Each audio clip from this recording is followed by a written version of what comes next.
definitely the report was saying I think something like 55% of video consumption today is off PC, meaning on the tablets, on one of those emerging platforms, if you will.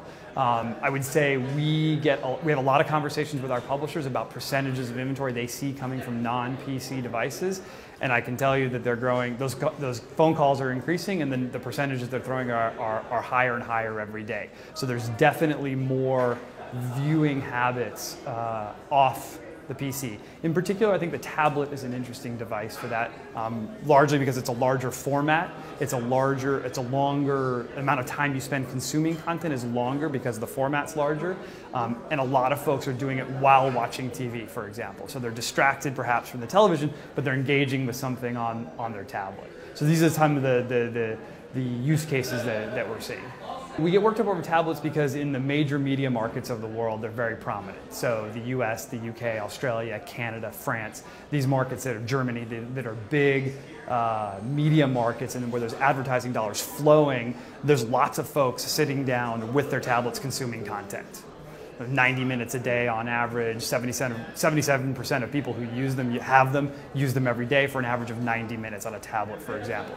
Your phone's in your pocket, your purse, or your briefcase all the time with you. You've got 3 minutes waiting for a bus, you're consuming on it. So there's an opportunity then to have for a brand to engage with the consumer during those moments. The shift of viewing from, say, a PC where you're largely sort of leaning forward, looking at it, and it's right here in front of you, to a device where maybe you're leaning back while also doing something else means, on the one hand, you're a little bit distracted, so it might be a little bit more difficult to get your message, but at the same time, it's also better because you can hit them twice. You've sort of got two opportunities if they're doing two things at the one time.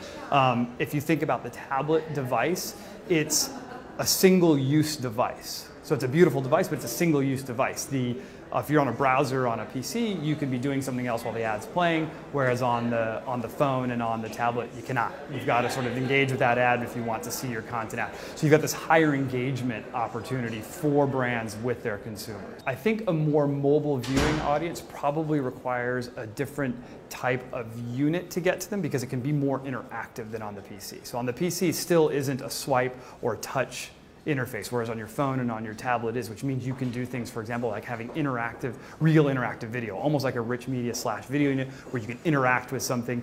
You can have a call to action out to, click to a phone call. I like this, I want to call this person. Or I like this, I want to find out where they are on my map. I want to buy the movie tickets for the trailer I just saw today, or I want to buy the DVD of the trailer I just saw today. Those types of actions are very compelling on a mobile device, more so than I think on other devices. There are still just some structural challenges in delivering that ad experience of that advertisement out to the individual.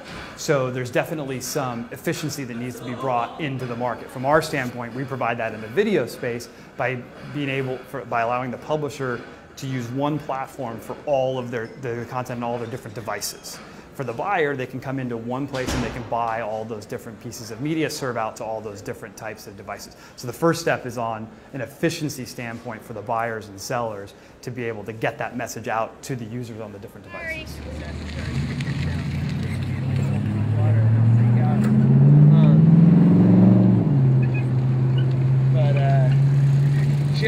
She had a really good time.